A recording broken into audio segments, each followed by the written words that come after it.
चंपा, ये तीनों जब एक सभा में बैठते थे तो इन तीनों के चेहरे पर एक साधारण से पुष्प को देखकर हंसा करते थे, जिस पुष्प का नाम था कनेर का पुष्प, पीला कनेर। मैं आस्था चैनल के कार्यकर्ताओं से कहूंगा कि पीला कनेर के पुष्प का दर्शन अवश्य कराएं, जो शंकर भगवान को अति प्रिय है। पंच पुष्प में से दूसरे नंबर का पुष्प है। पहले नंबर का कौन सा था? कल कथा में वर्णन किया था, कौन सा? पारिजात, हार श्रृंगार जिसको बोलते। दूसरे नंबर का है कनेर, जो जहर से परिपूर्ण है। पीला कनेर, टीवी के माध्यम से आप दर्शन कर रहे होंगे, फेसबुक के ऊपर कथा को सुन रहे हैं तो उस पर देख रहे होंगे। एलसीडियां जो लगी हुई हैं, एलईडियां, उस पर भी आप लोग आराम से दर्शन कर रहे होंगे। पीला कनेर, केतकी, चंपा, केवड़ा, जो कि पुष्पों में प्रबल पुष्प हैं, बड़े सुगंधित पुष्प हैं। जब पुष्पों की सभा लगती है तो उस पुष्पों की सभा में भी इन तीनों को बड़ी महत्वता दी जाती है, बड़ी महत्वता।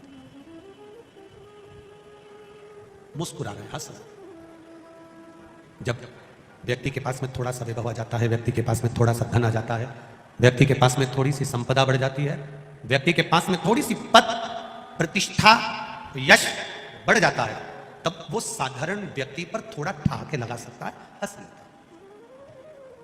पर ये नहीं जानता,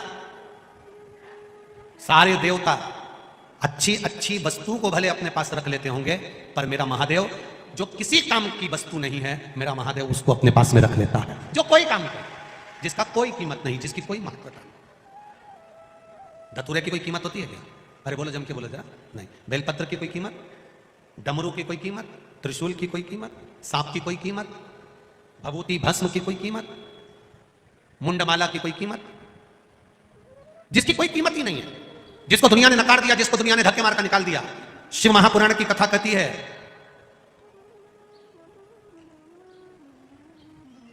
दुनिया धक्के मार दे चलेगा, संसार के लोग हंस रहा है। दुनिया के लोग जिस पर हंसते हैं, दुनिया के लोग जिस पर उंगली उठाते हैं, दुनिया के लोग जिससे नफरत करते हैं, मेरा महादेव उससे प्रेम करता है, मिल लेता है। नारद जी ने देखा, सब हंस रहे थे। कनेर के पुष्प को नारद जी ने तोड़ा। तोड़ते तोड़ते आकाश मार्ग से नारद जाते जाते उस कनेर के पुष्प को एक कैलाश की शिला पर रख दिया। कैलाश की शिला पर वो कनेर का पुष्प रखा था, उस कनेर के पुष्प को भृंगी ने उठा लिया। भृंगी ने,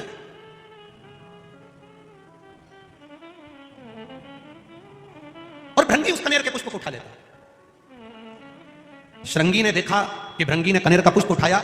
श्रृंगी ने आवाज लगाकर कहा, भृंगी क्या कर रहे हो? भृंगी कह रहे हैं, मैं जब महादेव से मिलकर आया था तो महादेव के आज चरणों में कोई पुष्प नहीं था, देवादिदेव महादेव के श्रृंगार में कोई पुष्प नहीं था। श्रृंगी ने कहा, यह पुष्प में सुगंध नहीं है, इसीलिए इसको कोई देवता स्वीकार नहीं करते। भृंगी ने कहा, शमशान की राख मनुष्य के कपड़े पर लग जाती है तो मुर्दा जलाकर आने के बाद नहाना पड़ता है। वो शमशान की राख महादेव पर चढ़ जाती है तो वो भी पैकेट में बंद होकर लाखों की बिक जाती है। शमशान की राख मनुष्य के कपड़े पर लग जाए तो उसको शमशान से आकर नहाना पड़ता है।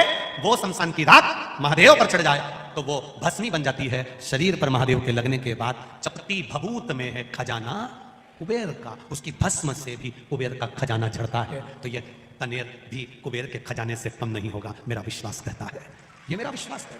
भृंगी ने कनेर का पुष्प उठाया, ले गया। श्रृंगी तुमदुबी बजा रहा है, श्रृंगी तुमदुबी बजा रहा है। देवी भागवत कह रही है, कूर्म पुराण कह रही है, कूर्म पुराण का 24वां अध्याय कह रहा है। भृंगी ने पुष्प उठाया और श्रृंगी दुमदुबी बजा रहा है। दुमदुबी, अब जैसी दुमदुबी बजना चालू हुई तो पूरे कैलाश में चर्चा हो गई। ऐसा लग रहा है कि कुछ जरूर हुआ है, इतनी दुमदुबी बज रही तो जरूर कुछ हुआ। अब हुआ क्या है पता करो। माता पार्वती जी ने गणेश जी को भेजा, माता पार्वती जी ने कार्तिक को भेजा, माता पार्वती जी ने जब गणेश कार्तिक को भेजा तो गणेश जी महाराज ने अपनी सूंड में जल भरकर ऊपर की ओर फेंका। देवताओं को लगा जरूर कोई बात है, सारे देवता आकर खड़े हुए। हुआ क्या? दुमदुबी अचानक क्यों बजने लगे? अपने गांव में अचानक ढोल बजने लगे तो पता तो करना पड़ेगा कि हुआ क्या है, किसके घर छोरा हुआ, किसके यहाँ शादी हुई, किसके यहाँ क्या हुआ। तो मालूम पड़े कि साहब ना तो छोरा हुआ ना शादी हुई फिर ढोल क्यों बजे? तो क्या साहब वो मांगने वाला कोई आया है तो वो आटा मांग रहा है तो ढोल बजा रहा है। तो क्या मांगने के लिए ढोल की क्या जरूरत पड़ गई? तो क्या लोगों की बेल बजाओ तो गाली दे, ढोल बजाओ तो ताली बजे, तो इसलिए ढोल बजा। तो इसने आखिर बात क्या है? दुमदुमी बजी तो क्यों बजी? दुमदुमी बजने का कारण क्या है? जो दुमदुमी का नाद पड़ा सारे देवता आकर खड़े हो गए। इतने में भृंगी ने एक कनेर का पुष्प, मात्र कनेर का, जिसमें विष भरा हुआ है, किसी काम का नहीं, जिसमें सुगंध तक नहीं है, जो कोई काम का नहीं था, उस कनेर के पुष्प को भृंगी ने देवाधिदेव महादेव के चरणों में जैसे ही रखा, पार्वती जी ने उस पुष्प को देखा, देखकर विचार करा, जो भी सुगंधित पुष्प आता था शिव जी के ऊपर चढ़ता था, भले इसमें विष भरा है, क्यों ना ये भी शिव पे चढ़े। पार्वती जी ने उठाकर शंकर भगवान के कानों में उस पुष्प को लगा दिया, कनेर का वो फूल को लगा दिया। कनेर का वो फूल आज भी शंकर भगवान के फोटो में, पुराने फोटो में, पुराने चित्र में शिव जी के कान में लगा हुआ। कभी कभी किसी ने दर्शन करा किसी ने ऐसा दर्शन कि शिव जी के कान में कनेर का फूल लगा हुआ देखा होगा। तब पार्वती जी ने कानों में उस पुष्प को लगाया।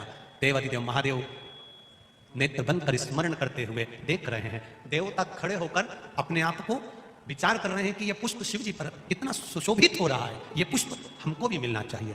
भगवान शिव ने नेत्र खोलकर कहा, यह मुझ पर चढ़ा है, देवताओं को भी प्रिय लगा है, सभी देवताओं को कनेर का पुष्प समर्पित होगा और वो कल्याण करने वाला। महाराज,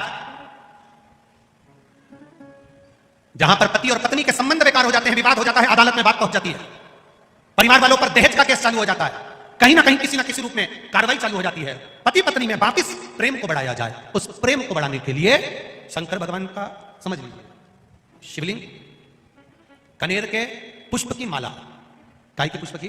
कनेर का वो पीला जो फूल होता है, आप टीवी पर दर्शन कर रहे होंगे, कनेर के पुष्प की माला, जो ऊपर जलाधारी लगी है, जिस जलाधारी में से बूंद बूंद पानी गिरता है, ये शंकर भगवान की 5 बेटियों का स्थान है। कौन कौन सी बेटी? नाम ले, जया, विषहरा, शामलीवारी, दौतली और 5वें नंबर की देव। ये शिव जी की 5 लड़की है जो पानी बूंद बूंद नीचे गिरा रही है। शंकर भगवान की बेटियों के स्थान से, शंकर भगवान की जो ये जलाधारी है, जलाधारी अशोक सुंदरी वाला स्थान, ये जो जलाधारी है, बेटियों के स्थान से जलाधारी तक जो कनेर के माला बनाकर स्पर्श कर कर लगा देता है, शिवरात्रि के दिन प्रदोष काल के समय पर उस पति पत्नी में कितना भी झगड़ा हो रहा हो, आपस में प्रेम बनना प्रारंभ हो जाता है। अदालत का केस धीरे धीरे समाप्त होने लगता है। अदालती कार्रवाई, यहां तक कहा गया कनेर का पुष्प, भाई भाई में विवाद हो रहा हो, जमीन के लिए विवाद हो रहा हो, किसी प्रॉपर्टी के लिए विवाद हो रहा हो, या किसी अन्य विवाद में पड़े हुए हो, या तुम्हारे दुश्मन बढ़ रहे हो, तो भी कनेर का पुष्प शिव को समर्पित किया जाता है। कनेर का पुष्प सुख प्रदान, आनंद, जिसको कोई ना पाए उसको मेरा महादेव पाए। महाराज, खाली ना जाता